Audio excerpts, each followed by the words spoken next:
Hey everybody, welcome back to Let's Play .xu Volume 2. This is Some Type of Artist. Last time we had a training mission with Adelie and Alcade, and we didn't really do much. I just kind of rambled about a variety of things. Oh man, that deck we put together last time isn't really doing so hot. If I cared more, I'd probably go and watch some, like... Ooh, Black Rose! She was like your main partner in the first game. Got another one, Endurance there. Bordeaux. It's weird, like, Crimson Versus is talked about like as like an in-game thing where other players are talking about it, but it's like, it's weird because it's also kind of breaking the fourth wall because all of these cards have like characters that you're currently playing in the story itself. Like Endurance, maybe I can understand since she was such like a big deal for like the Emperor of the previous arena, but like, would Bordeaux really be on a card in this game's universe's card game? It's like, I don't know. Whatever. It's kind of like one of those things you just kind of gotta take it with a grain of salt, I guess. But Haseo, sorry for calling you out here all of a sudden. dude, stop apologizing. No, it's really not like you to be so apologetic, Kun. Yeah, man, seriously. Yeah, guess not. All right then, let's get on with this Ida extermination. Yeah, this is, at the end of the last episode, we got an email from Kun saying that, he wanted your help, like, investigating an area that was infected with Ida, and it's like, I don't know, he said, like, it would be too much for him, it would, like, multiply if it was just him, and I don't know. Like, this is something that I still am so unsure about, because it's like... Alright, so, like, remember when Ovan said earlier in this volume that, like, you need to gather all 8 epitaphs together to get, like, the whole truth? It's like, I feel like you don't really need to do that so much as Haseo just needs to data drain each of them and, like, get part of their data, like, in him somehow. Because it's like, we never, ever see, like, other avatars working together to fight Ida. And that's something that I really wish was a thing. Because in the end, it just, like, results, in most of the time, just, like, either you're fighting another avatar that's an antagonist, or you're fighting an avatar that went out of control, and you're data draining it, and you're absorbing their power into you. And I wouldn't even call it their power or whatever, you're just, you know, you have a part of them in you, and that's kind of what it, like, amounts to. It's just, like, Haseo's avatar just getting different parts of other avatars in him, and that's what, like, gathering all of them means. But it's like, because I don't know then, because I always thought, like, it's confusing. I think my first time through, I thought that, like, the other epitaph users couldn't use their avatars anymore. But there's certain parts of the game where they just flat out say, I'm gonna lend you my power in this next fight, and I'm like, okay, what? They just kind of, like, have a light that, like, goes inside Haseo or whatever, and it's like, it would have been cool if, like, you know, you fought, like, an Ida, and, like, Kun was, like, fighting it with you as he was summoning Magus. And, you know, obviously it might be a little too much to, like, be, you know, all in the same battle itself, but, like, they could have done something in a cutscene. Because, like, other than Kun, and, like, one other one that I'm not gonna spoil, we don't see characters use their avatars again after Haseo has data drained them. So, it's like, I don't know, like, a part of me thinks, like, they just can't because they were data drained, but at the same time, it's like, well, you see Kun do it. You see Kun do it at the beginning of this game here, so it's like, why can't Kun take on this Ida by himself?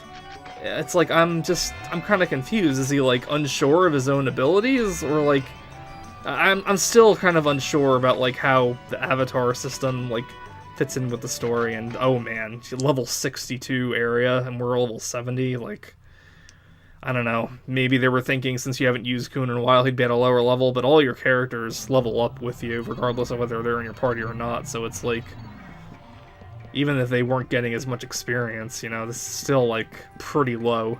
It's pretty frustrating when times like this happen, and it's like, this could have just potentially been a training area, so we wouldn't have to do another training area later on. But it's just like this low-level whatever field, so I'm gonna be trying to skip through most of these battles as fast as I can, just like avoiding them. As you can see, they go down so fast. It's like there's not even a point in like editing out some of the battles. So I don't know. I think for this episode, it's kind of like blended exploring the area and fighting at the same time. I don't know. There's a as you can tell by the title of this video, there's a pretty big story scene like in the second half of this video, so you know, I didn't want it to be just that because it felt like too short for an episode, so I mean, whatever. But, and it's a shame because I do have some things to say about this scene coming up, and I'm just gonna seem like a demon for saying them, but we'll get there shortly.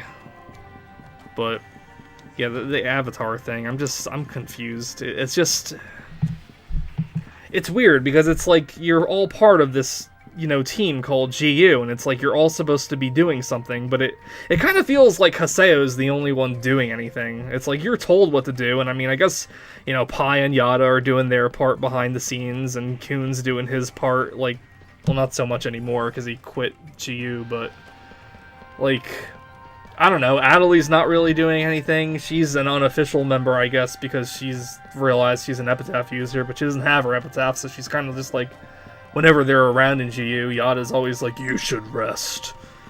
So it's like, I don't know, it's just Haseo doing all the work all the time, it feels like, in terms of actually combating Ida. Maybe that's just his role in it, I don't know, but, like, I'm just saying, since the phases were, like, some of my favorite parts in the first series, and this is how they bring them back in GU, through, like, the Avatar fights, it would be nice if it was just, you know, more than Skaith being, like, spotlighted. If they really wanted to do, like, the Shonen Jump style of, like, a team getting together and they all have powers and they all have to, like, combine their powers to take down an evil, they really should have just, like, I don't know, just had more scenes showing off, like, yeah, Kun's Magus now, and he's fighting someone. Pai is Tarvos now, and she's fighting someone.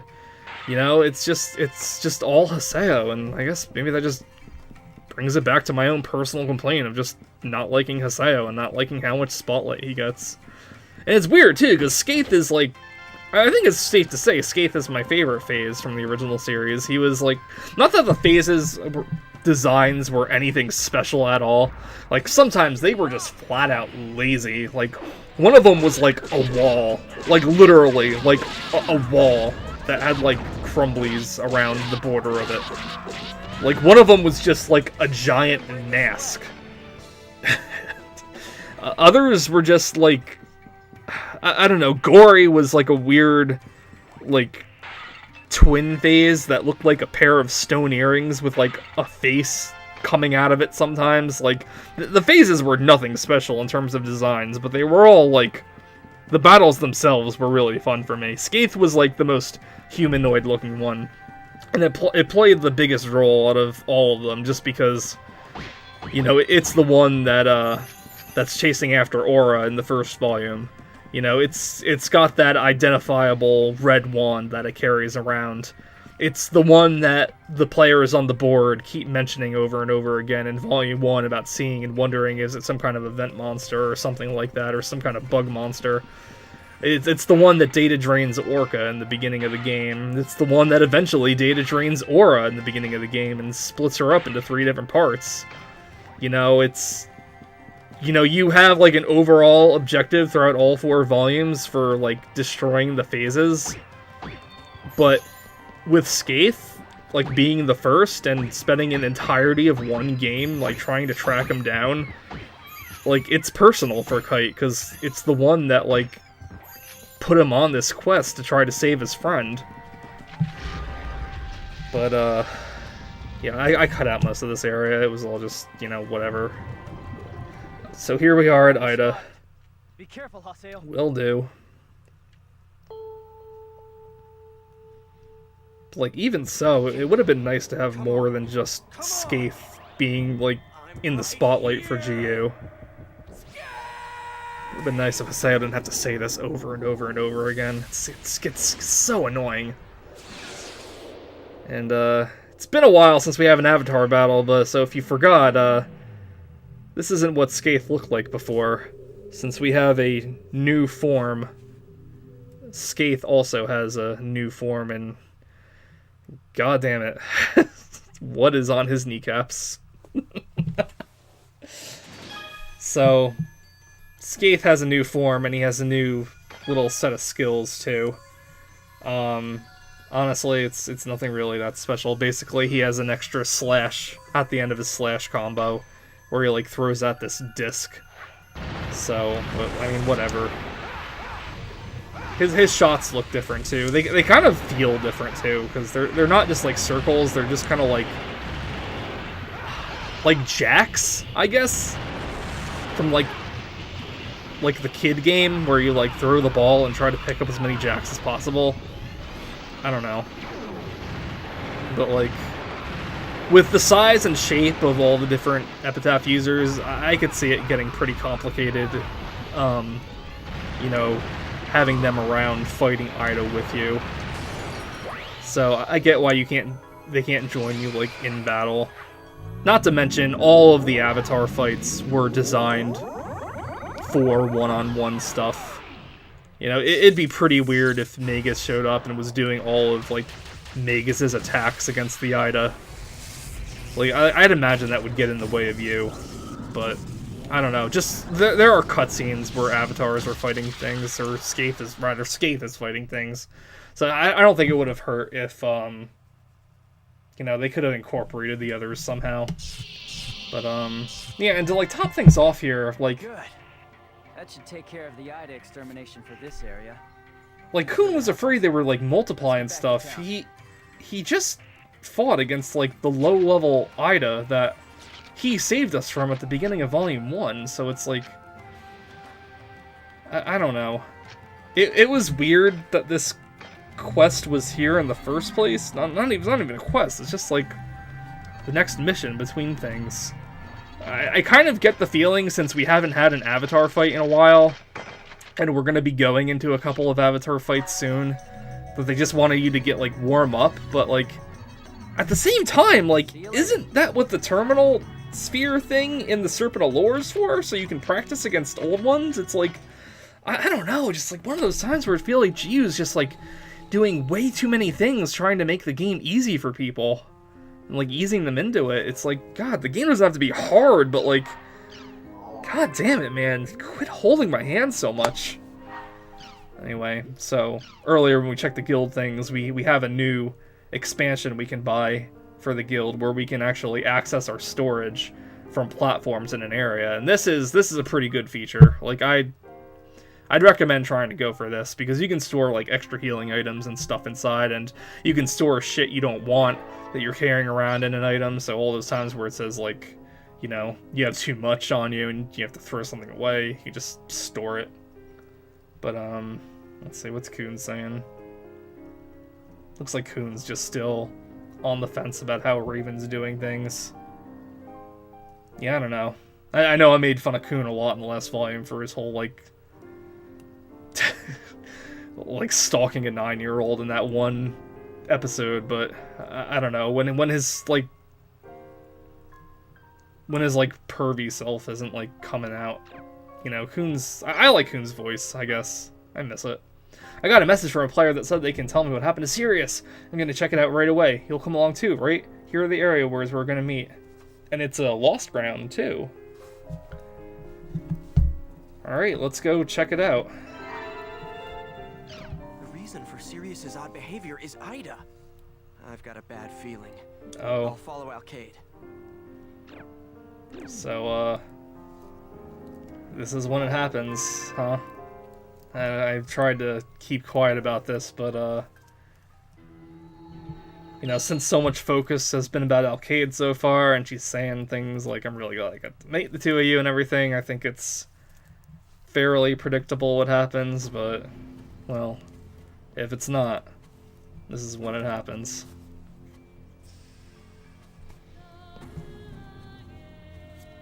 Are you the one who contacted me? Oh my god, that shadow is like such a You said creepy you were the reason why he's slant acting so to it. strange. What a second. You're from Castrol, aren't you? Oh no. Yeah, sorry if my reaction isn't quite what you were expecting, but Alright. I've got to follow Alkaid to Theta Hidden Forbidden Valley. this scene isn't one of my favorites, and it's not because of what happens. And I already knew it was happening, so I'm not, like, surprised or anything, and... Well, whatever. We'll see. We'll just see.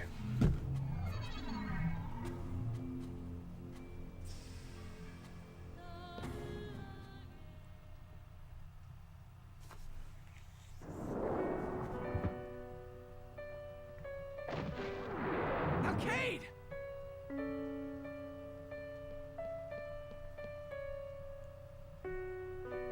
Haseo, Try to hang on.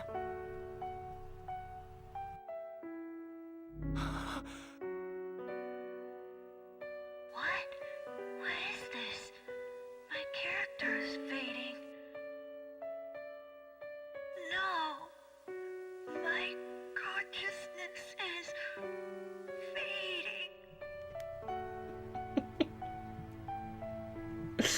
What a weird thing to, like, say. Haseo? No. Alkaid, don't go! Yeah, this is I don't want to lose kind of any like a more repeat of friends. Shino now. Not ever again. Haseo. Please, don't go. Alkaid, I'm begging you.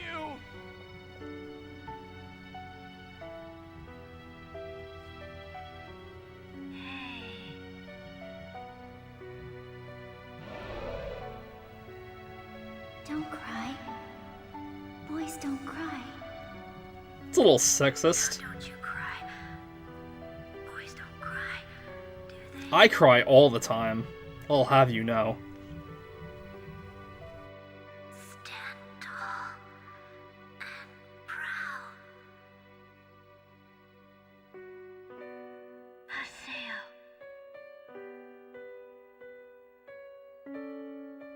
Find entrance.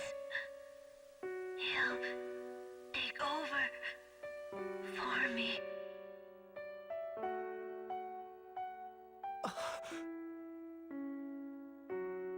Alkaid, you... I said, don't cry. You're a strong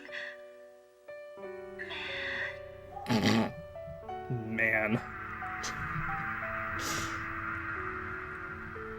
No, sorry, I don't tend to think of Haseo as a man quite yet.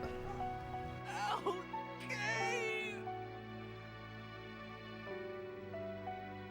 Alkaid!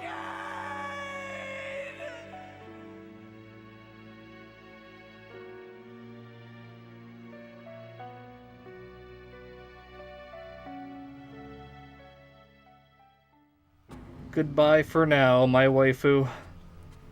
May we meet in a better place. You know, not in Dot Hack GU. Okay, so this scene here, like, I'm a horrible demon or whatever. I don't know. This scene bugs me on a few different levels. Like, I don't know what it's like to fall into a coma, nor do I have any kind of medical knowledge of what it even means to, like, be in a coma. But I do kind of feel like that was like a 4-minute cutscene. I feel like if you're falling into a coma, you kind of just, like, fall into the coma. Like, you don't, like... She's now It's- become one of the lost ones. It's not like you're dying and you're, like, bleeding out and you're, like losing your life is just slipping away. I feel like when it's something like falling into a coma, you just, like, fall into a coma. I don't know. Can anyone, like, clarify that. I don't know. It just seems kind of weird. Like, she starts off by being like, my consciousness is fading. Let's talk for, like, the next 4 minutes as I'm falling into a coma. I don't know. It just seems weird to me, you know? Like I feel like... With Shino, I'm pretty sure she just fell into the coma. I don't know. I'll have to see how that works out in Roots. But, like, from what we see in the minor cutscenes, it's like Hasayo's just holding Shino, and I'm assuming she's just unconscious, because it's like... I don't know. The filter they put over Alkaid, like... At first I was kind of like, did it really need to, like, have that filter over it? Did it really need to seem like she was, like, dying? But then I'm like, you know, I don't know. It kind of does add something to it, I suppose. But I don't know. Beyond that, I'm just not a huge fan of Hasayo's voice acting in this scene either. I can't tell if it's, like, good or if it's bad. I'm having a hard time remembering other roles Yuri Lowenthal has played. I can only immediately remember the one guy from Code Geass, and I don't even remember how he played it, like, in that one, and there's Sasuke, but I remember so little about what I've seen of Naruto. So I can't tell if this is just Yuri Lowenthal and just his extent of his abilities, or if it's just he played up Hasayo being, like, more emotionally messed up, and you know, it is kind of a scene where it calls for it, but at the same time, I don't know. Hasayo's voice just, like, really, really annoys me in this scene for some reason.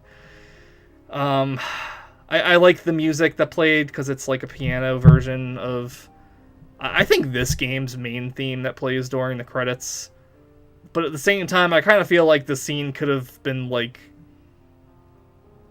it had more of an impact if there was, like, no music playing and Hasayo just found Alkaid. You know, if he kind of just, like, swallowed his... Not swallowed, but, like... Man, can you hear my dog going over there? I have my door closed and everything.